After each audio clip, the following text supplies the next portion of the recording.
Hey guys, welcome back to a new video. So guys, today we are reading a book which is Napoleon Hill, The Golden Rule of Success, and we are repeating the same intro every time in every video. So we are reading chapter 8, The Power of Organized Effort.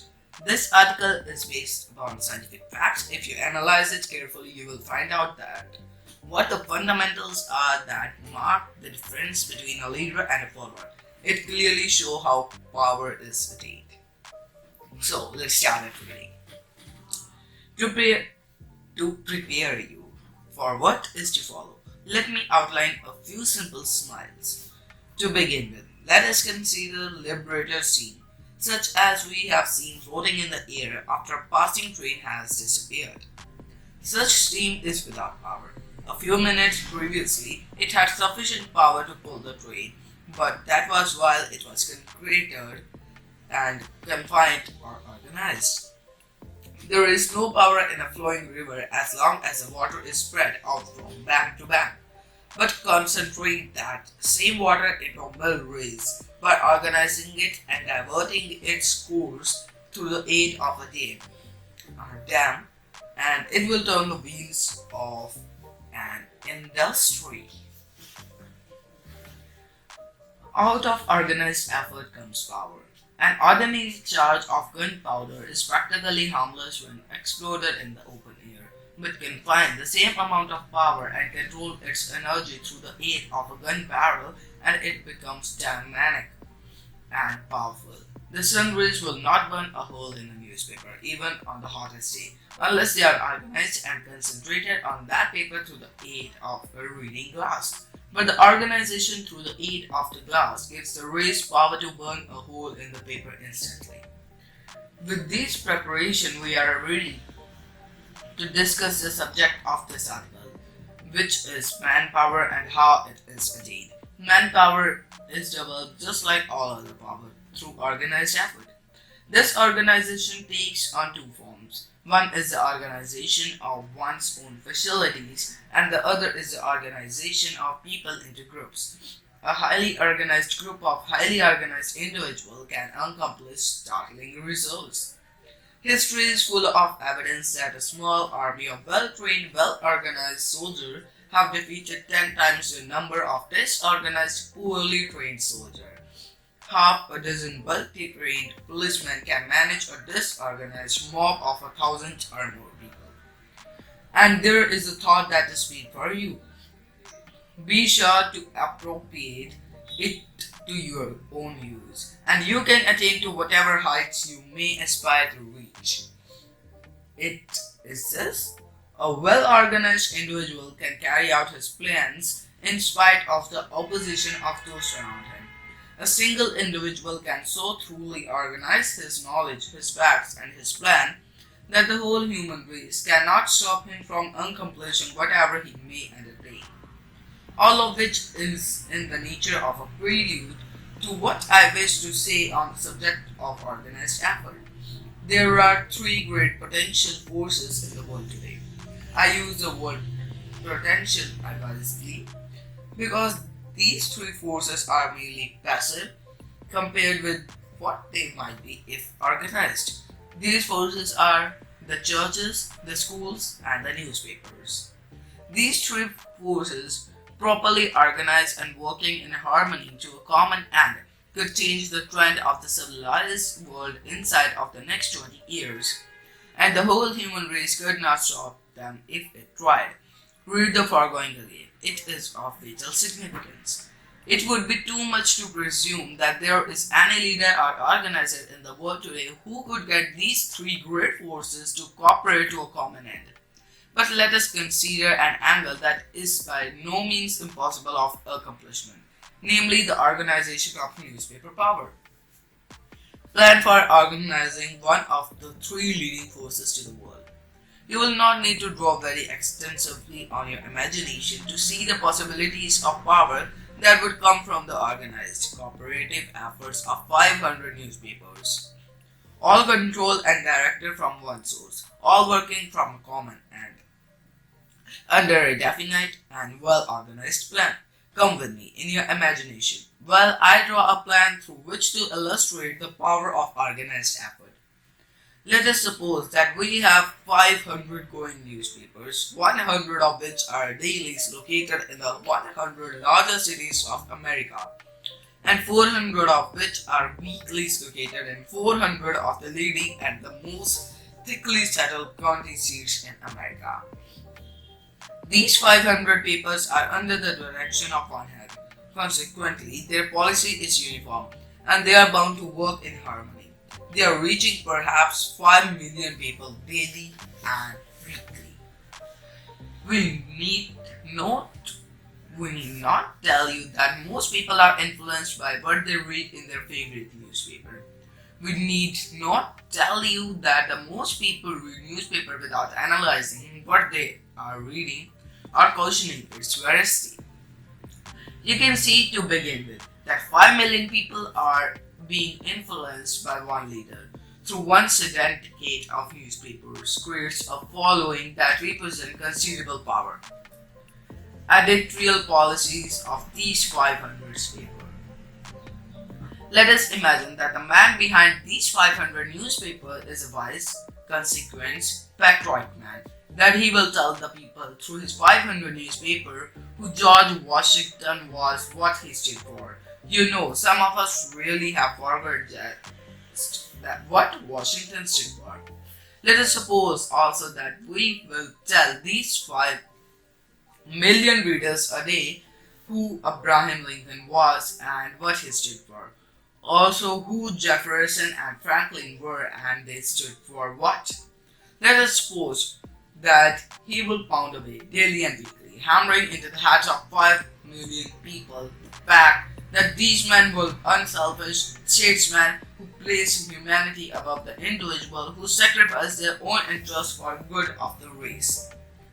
You can see, of course, that 500 newspapers reaching 5 million people could make a significant dent in the minds of the American people, whereas one newspaper could accomplish but little comparatively.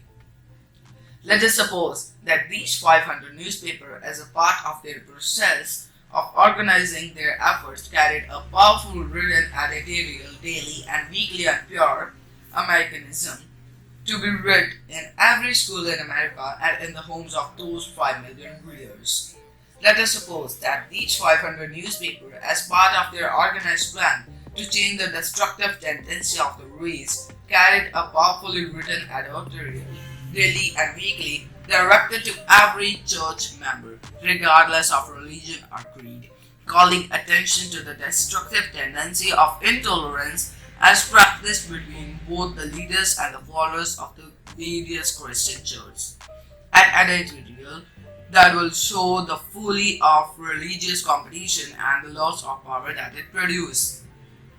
Let us suppose that these 500 newspapers carried another editorial daily and weekly, directed to the rank and file of union labor, calling attention to the fact that unless the working people of America set their house in order and have a house cleaning from the inside, it will be only a question of time until it will be cleaned from the outside, calling attention repeatedly to the universally established law what one gets in proportion to what he gives, or else he suffers grievous results, also calling attention of the working people to the fact that to repeat the mistake of which they accuse capital in no way benefits the laboring man, but leads ultimately to destruction and failure, calling attention to the advantages of the golden rule and showing the working people what an opportunity they have to apply it by returning good for evil wherever they believe they have been wronged by the employing class, thereby gaining the sympathy and goodwill of the public which they could not otherwise secure.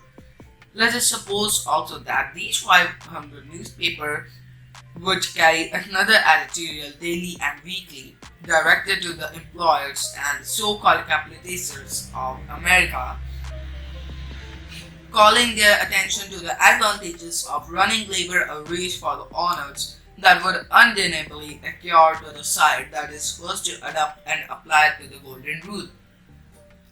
This series of editorial should trace history back to the days of Rome, showing beyond the shadow of a doubt that misused power has always led to chaos and ruin for all who misused it.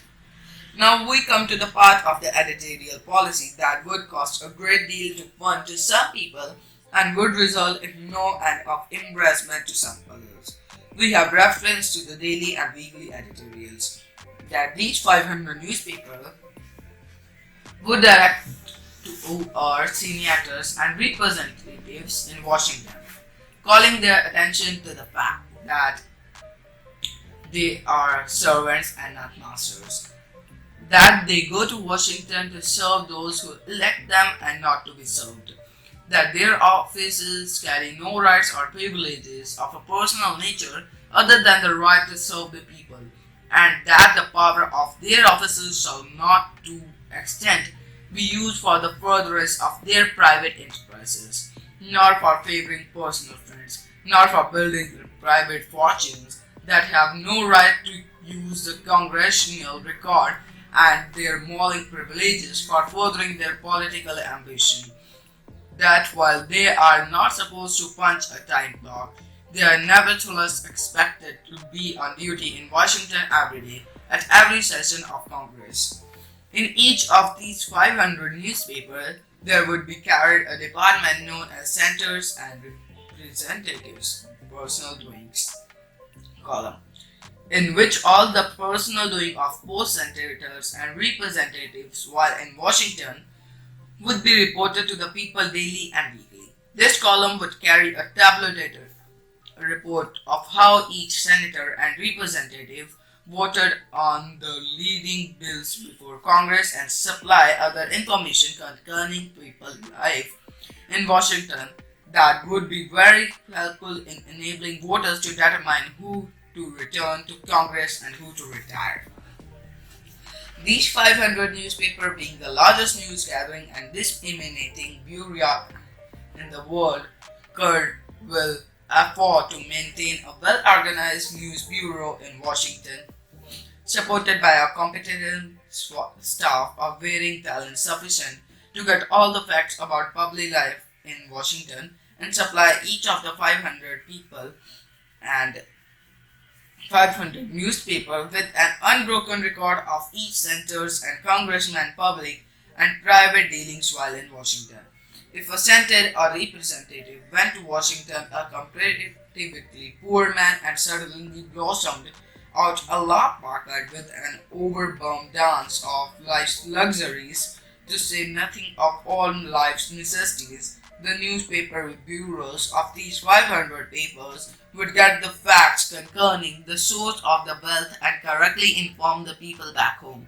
This, of course, would save the senator or representative considerably embarrassment and much explanation, since some folks might misunderstand the acquiring of unexplained wealth. If a senator or congressman should leave his post of duty during a session of Congress and journey to another city, a member of this highly organized news bureau would accompany with incenso and find out where he went, who he saw, what he went, and whether he got it or not, and these facts nicely arranged and classified would be carefully reported in those 500 newspapers, so it would be pretty general knowledge and generally known throughout the country. If a little handful of senators met at luncheon, let us say that decided who the people should have for President of the United States before the convention were held, this news bureau would get the information and supply it to the people in time to let them know who to vote for. This would give the people time to look up their record of the prospective candidate and otherwise look into his ability to fill the job. Well, yes, this would be a bit presumptuous on part of the news bureau, but you must remember that newspapermen always have been considered somewhat nosy. Also, you must remember that the people would like to know these things if they knew how to find out, and a part of the business of these 500 newspapers would be to help the people and find out what they want to know. In return for the service, the newspaper would accept something, of course. They would accept an organized, solid following of 5 million people that could represent real power. Get the significance behind the last sentence. Incidentally, in as much as these 500 newspapers reach 5 million people located in every state in America, they would have a splendid opportunity to find out who the people generally want for President of the United States. It would be a part of the business of these newspapers to tell the people in the country who the people in the city are thinking about for the presidency and vice versa. To tell the people in the city who the people in the country are thinking about for presidency. In this way, people would have an accurate means of communicating with one another. Lastly, and somewhat incidentally, these 500 newspapers would supply the people with all the clean, constructive news of the world minus the divorce scandals, murder trials, robberies, and other destructive, non-elevating stories that people can live without.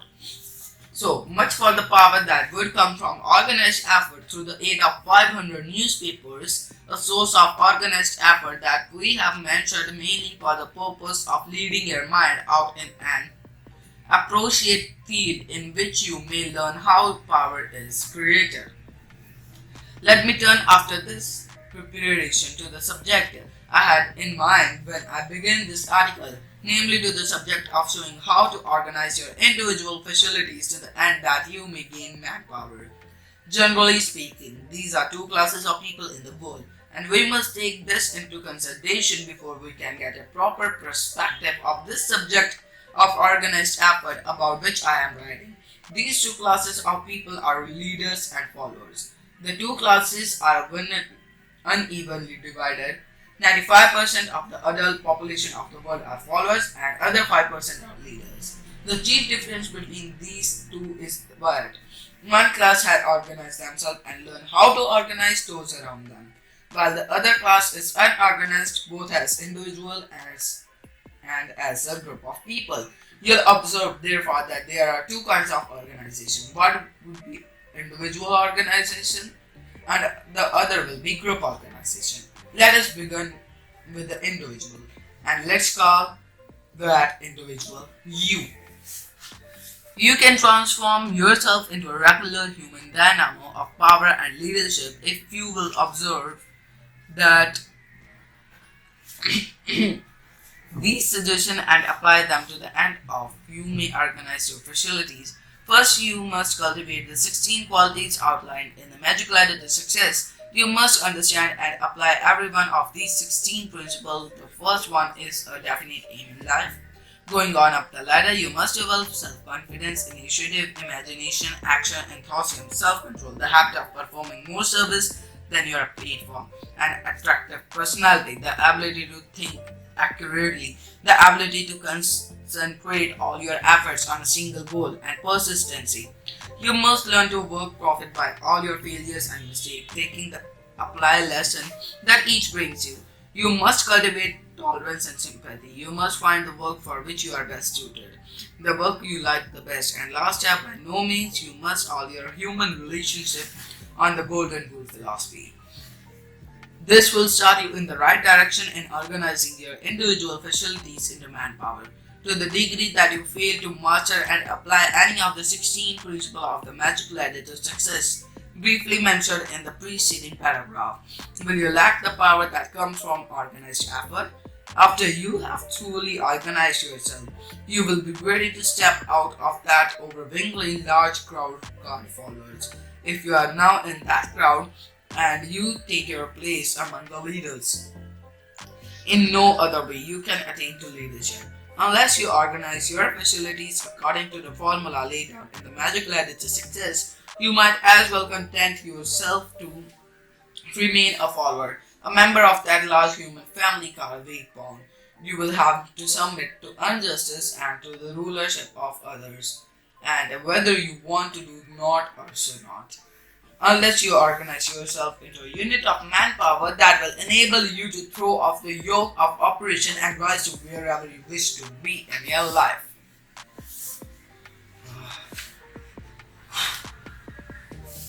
There is no escape from poverty, grief, sorrow, and injustice save through organized effort. Please read the foregoing paragraph again, and if in reading it a second time You will ponder its meaning, get its significance, and apply the thought that comes from it. You can rise to the heights of human attainment in a matter of weeks or months. Let's read that paragraph again. There is no escape from poverty, grief, sorrow, and injustice save through organized effort. I'm sure that you heard it, hear it. So let's read it. It may seem unjust for one man to live with comparative ease without the use of his hand, without making any strenuous effort, but regardless of what it may seem. And there is only one way for you to avoid such seeming injustice, and that is by organizing your facilities and creating the power that will enable you to throw off the burdens that have been fastened on you. Remember, I'm not indulging in appeasement. Leadership and individual power come from organized effort, and organized effort comes from organizing the individual facilities and by directing these facilities to a definite end. Through definite plans. Get this principle clearly fixed in your mind and you'll understand how futile and useless is to curse and rail at your unlucky lot in life. You can change your luck only by organizing your efforts, by understanding cause and effect. If you want to know why one man can become a millionaire while his neighbor, who is just as diversing morally or perhaps remains a pauper, I can tell you, one has the ability to organize and intelligently direct his efforts according to a definite plan, and the other has not his ability. Perhaps a better way to state it is that one has developed and other his facilities into organized effort, while the other, through lack of understanding of our lethargic capacity toward life, has failed to organize his.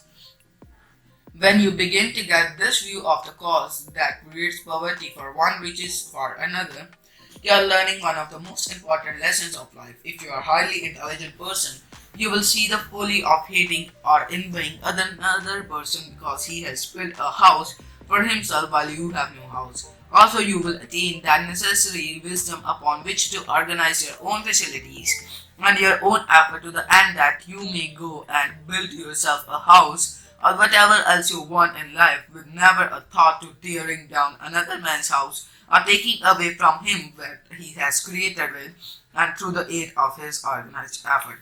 No man can understand the great question of economics unless he understands the never-wearying truth of that manpower comes from organized effort, and the organized effort determines what a man can get and hold.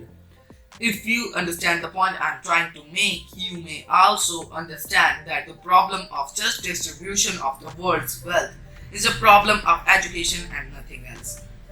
And more important to you, you'll understand that your individual program in life is a problem of your education and nothing else. Through education, you will learn to organize your efforts. If you attain to a high degree of education, you will understand, of course, that there attaches to you a responsibility to help educate those around you. You will understand that a man or a woman who attains the highest degree of education on this earth is a person who does the most to educate the human race so that each member of this humanity feels and human family learn how to organize and properly direct his or her efforts on this earth for the good and the preservation of the race. I'm not presuming to tell the reader of this magazine how to conduct themselves or what their standard of ethics shall be. I do not feel privileged to pass on you this fundamental truth, and that is the very foundation of personal attainment on this earth. I have long since outgrown this desire to reform the world. I believe that lasting reform will come with proper understanding of these highly important fundamental principles that influence and control result on this earth. I believe that education is the only true means of constructive reform available to mankind, and that when a man is properly educated, he needs no reform. In closing, I will leave with you this thought. Who is there to stop you from truly organizing yourself and climbing to the heights in any undertaking you may choose? Who is there with power enough to stop you? If he chooses to do so, if you organize your facilities and directed your efforts to a definite end in an organized manner, if you belong to that great mass called wake bound, you must be a certain place at a certain hour in every day of their lives in order to get the necessary food and clothing for existence. Who is there to stop you for organizing your facilities to such an extent that you can eventually take a day off at least? Answer these questions. The answers may lead you out of the wilderness of poverty and failure into the light of success and plenty. Who knows without trying? So thanks for watching, and thanks for listening this video. I always say thanks for watching, but you are listening this, so thanks for listening this my very beautiful voiceover. I know that my voice is very beautiful. I'm going out of limits, but enough. So thanks for watching this video. Bye bye. See you again in next videos on chapter 9, and we have 30 chapters to complete, and we have completed 8 chapters from it, and we have to just complete more 5 chapters, on which next is the mastermind, which is quite lengthy like this one.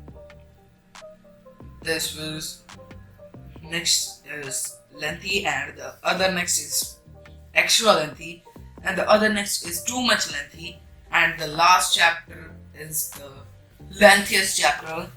It starts on 191 and ends on really well. You can understand that this book has 224 pages.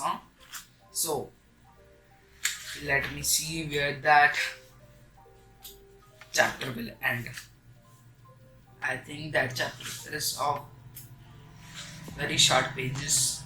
No, that chapter ends on 224 pages. So thanks for watching this video. Bye bye. See you again in next videos, and don't forget to subscribe and hit that like button.